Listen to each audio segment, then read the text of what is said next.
December 1942. Stalingrad. Oberstfreiter Klaus Weber pressed himself into frozen rubble, scanning rooflines through morning fog. His hands shook, not from cold, but from knowledge that had killed 3 men in his squad. Somewhere in the destroyed city, a Soviet sniper was hunting them. His sergeant had died yesterday, a single bullet through the forehead at 400 meters. This morning, his best friend collapsed mid-sentence, killed by a shot no one heard coming. The company commander ordered them to keep moving, to not let one sniper paralyze an entire unit. But Weber had seen the calling card left on his sergeant's body, a playing card, the Queen of Spades, placed deliberately where they would find it. Soviet intelligence had been spreading rumors for weeks. The deadliest snipers weren't men. They were women. Young women, some barely 20 years old, who hunted German soldiers with cold precision that contradicted everything Weber's culture had taught him about female weakness. He had dismissed it as propaganda designed to humiliate German troops. Yesterday's Queen of Spades made him reconsider.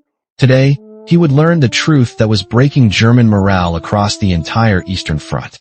What happens when your enemy weaponizes your own prejudices against you? If you want to discover how assumptions about gender became a lethal tactical disadvantage, hit that subscribe button and drop a comment below with your thoughts on this untold story. Let's dive in.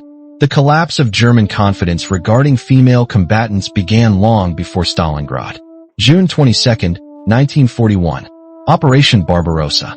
The Wehrmacht invaded the Soviet Union expecting rapid victory over what German intelligence described as an inferior Slavic enemy led by incompetent commissars. Within weeks, frontline reports began documenting something that didn't fit the invasion plan. Lieutenant Friedrich Hoffmann commanded a reconnaissance platoon in Army Group Center.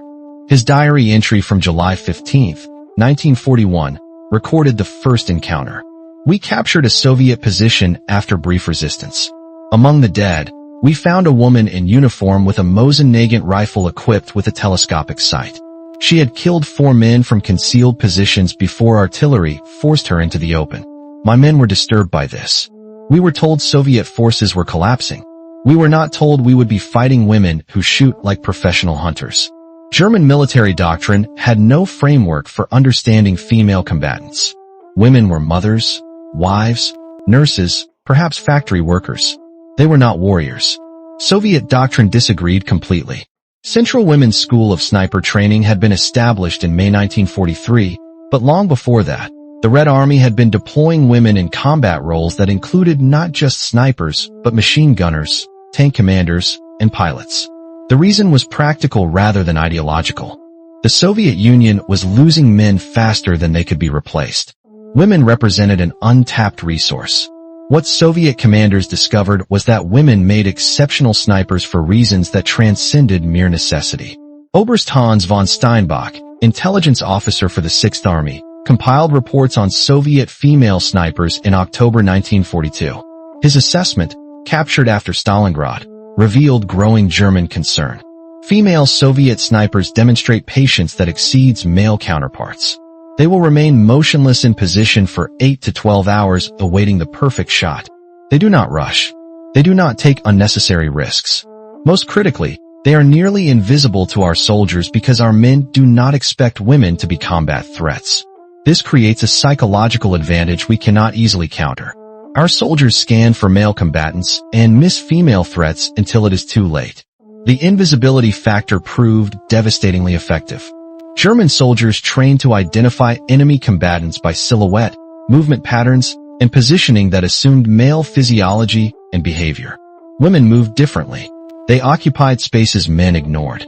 They used patience as a weapon in ways that confounded German tactical responses. Unteroffizier Klaus Weber, whose squad encountered the Queen of Spades sniper in Stalingrad, survived to describe the psychological impact. You must understand what it meant to German soldiers to be killed by women. We were raised in a culture that emphasized male martial superiority. The Führer himself spoke constantly of German warrior manhood defeating inferior peoples. Then you watch your comrades die one by one to an enemy you cannot see, cannot predict, cannot counter, and you learn that enemy is a 22-year-old woman who has killed 40 men. It destroys something fundamental in your understanding of the war and your place in it. The most feared name on the Eastern Front was not a German general or a Soviet tank commander.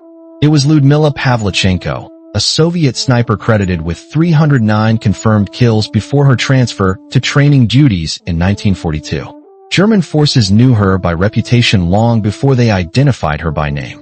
Wehrmacht intelligence reports from the Siege of Odessa in summer 1941 noted a female Soviet sniper of exceptional skill operating in the harbor district. Estimated kills exceed 100. Psychological impact on troops is severe. Pavlichenko represented everything that terrified German soldiers about Soviet female snipers. She was patient, methodical, and absolutely merciless. Her diary entries, published after the war, revealed the mindset that made her so effective. I do not hate the Germans I kill. Hatred makes you rush, makes you angry, makes you miss. I view each target as a problem to solve. Where is he going? What is he thinking? When will he make the mistake that gives me the shot? I can wait hours for that mistake. I have waited days. Time is my ally because the German soldier does not believe a woman is hunting him until the bullet arrives. This patience was systematically trained. The Central Women's School of Sniper Training accepted only candidates who demonstrated exceptional marksmanship, physical endurance, and psychological stability. The washing out rate exceeded 60%. Those who graduated underwent training that emphasized concealment, patience, and the psychological dimensions of sniping that killed not just individual soldiers, but unit morale. Senior Sergeant Roza Shanina, who achieved 59 confirmed kills before her death in January 1945, described the training in letters home. They teach us that sniping is not about how many shots you fire, but about which shots you take. One kill that everyone sees is more valuable than 3 kills no one witnesses. The German soldiers must know they are being hunted. They must feel watched constantly. This fear is our greatest weapon because frightened soldiers make mistakes. German forces attempted multiple counter-sniper tactics. They deployed their own snipers trained at schools that emphasized technical excellence and marksmanship. They used artillery to destroy suspected sniper positions. They employed smoke screens to obscure sightlines. They changed movement patterns to become unpredictable. None of it worked consistently because Soviet female snipers adapted faster than German tactics evolved. Lieutenant Heinrich Müller commanded a counter-sniper team at Stalingrad. His after-action report from December 1942 captured German frustration. We have trained our snipers to hunt enemy snipers by identifying muzzle flashes, tracking movement patterns, and eliminating threats methodically. Soviet female snipers do not conform to these patterns. They fire single shots from positions they abandon immediately. They work in pairs where one shoots while the other observes, making it impossible to identify the actual shooter. Most problematically, they use psychological warfare. They leave calling cards on bodies. They shoot officers and NCOs preferentially to create leadership voids. They wound rather than kill when it serves tactical purposes. Knowing wounded men require resources and demoralize units more than dead men do. This is not marksmanship. This is systematic psychological destruction of combat effectiveness. The calling cards became legendary. Some Soviet female snipers left playing cards, traditionally the Queen of Spades or Queen of Hearts. Others left small notes written in German. You are being hunted. Your turn comes tomorrow. Count your dead. German soldiers found these markers more terrifying than the kills themselves because they proved the deaths were not random.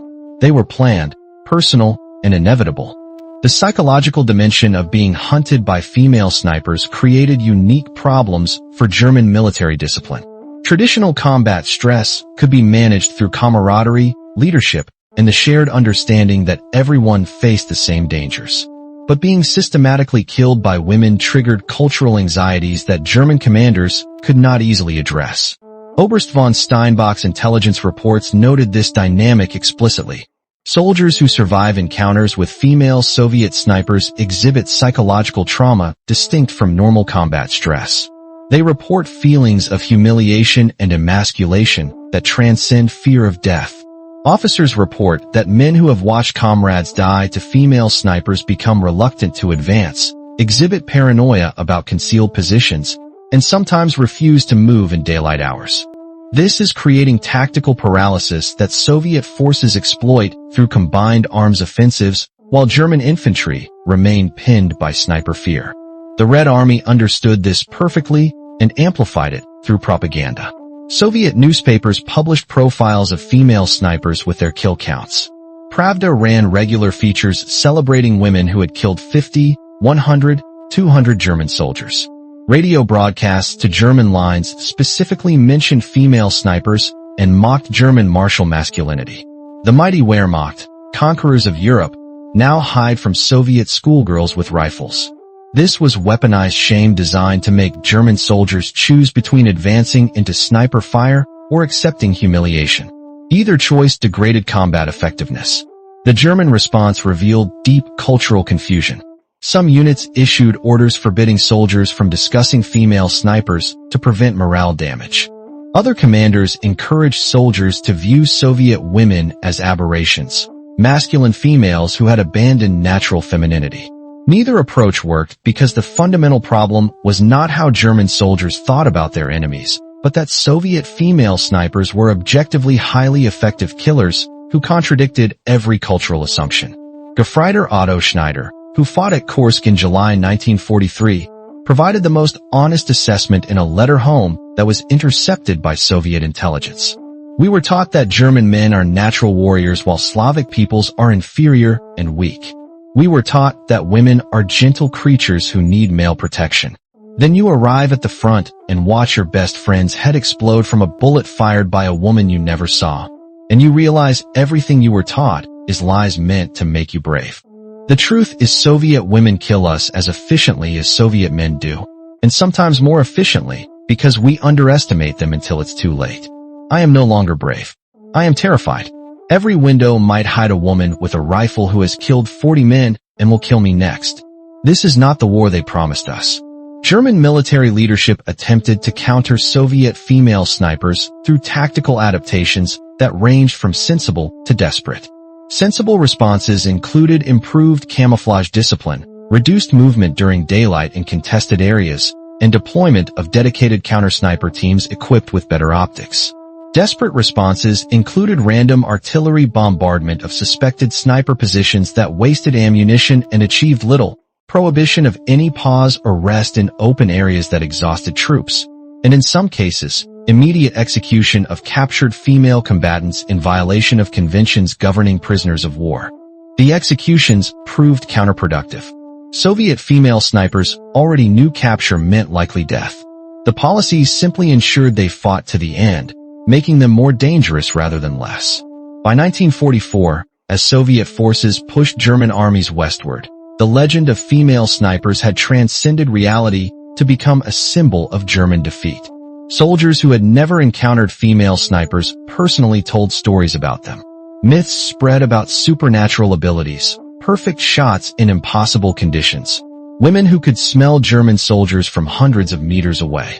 This mythologizing was itself a weapon because fear of snipers who might or might not exist in an area created the same tactical paralysis as actual sniper threats. Senior Lieutenant Nina Lobkovskaya, who survived the war with 89 confirmed kills, explained in a 1975 interview how Soviet command exploited this psychology. By 1944, we did not need to be present to be effective. German soldiers believed every destroyed building held a female sniper. They believed every tree line concealed a woman watching through a scope. Command would send me and my partner to a sector, and we might take 3 or 4 shots in a week, but German forces would slow their entire advance through that sector by days because they feared us. Our greatest power was not the Germans we killed, but the Germans who changed their behavior to avoid being killed. The mathematics of this psychological warfare were brutally efficient. A single sniper team of 2 women, requiring minimal supplies and support, could degrade the combat effectiveness of an entire German battalion through selective targeting and careful positioning. The kill ratio favored snipers overwhelmingly. Roza Shanina's diary recorded her understanding of this dynamic in November 1944. I have killed 54 men. Each one required a single bullet. The German army has fired thousands of artillery shells trying to kill me and has failed. This is modern warfare. Precision defeats mass. Patience defeats aggression. One woman with a rifle and the willingness to wait can accomplish more than a company that attacks recklessly. This precision created something German forces had not experienced elsewhere in the war except perhaps in Finland, an enemy that turned every German advantage against itself. German forces had superior artillery, better logistics, more tanks, better small unit tactics. None of it mattered against an enemy that refused direct confrontation and instead bled German units through targeted elimination of leaders, specialists, and anyone who made themselves vulnerable for even seconds. The final testimony comes from Oberstfreiter Klaus Weber, who survived Stalingrad only to encounter Soviet female snipers again during the retreat through Ukraine in 1943.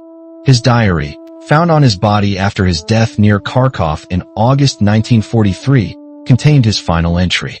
They have been hunting me for 18 months. Different women, different cities, same patient death waiting in rubble and tree lanes. I have watched 17 men in my unit die to snipers I never saw. 3 were definitely women based on bodies we recovered. The others I will never know. That is their genius. We cannot tell female threats from male threats, so we fear everyone equally. And fear makes us slow, makes us hesitant, makes us vulnerable. The woman who will kill me is out there now, watching through a scope, waiting for the mistake I will inevitably make because exhausted men always make mistakes. I thought German soldiers were the world's greatest warriors. We are not. We are targets in someone else's war, and the hunter is a 20-year-old Soviet woman who has killed 40 men and will kill me tomorrow or the day after. There is no glory in this death. There is only the knowledge that everything we believed was a lie. Weber died the next morning, August 12, 1943, killed by a single shot at 380 meters. Soviet records identify the sniper as Junior Sergeant Tatiana Beremzina, who had 16 confirmed kills and would achieve 20 before her capture and execution by German forces in July 1944. The final statistics tell the story Soviet female snipers wanted told. Over 2,000 women served as snipers in the Red Army. They achieved over 12,000 confirmed kills. Hundreds died in combat. Dozens were captured and executed. But they accomplished something more valuable than kills. They made the Wehrmacht fear its own assumptions and doubt its superiority. And that fear changed the Eastern Front in ways no number of tanks or artillery pieces could match. The invisible enemy was not the deadliest. The invisible enemy who contradicted everything you believed about war and gender and power. That enemy was unbeatable because defeating her required admitting everything you had been taught was wrong.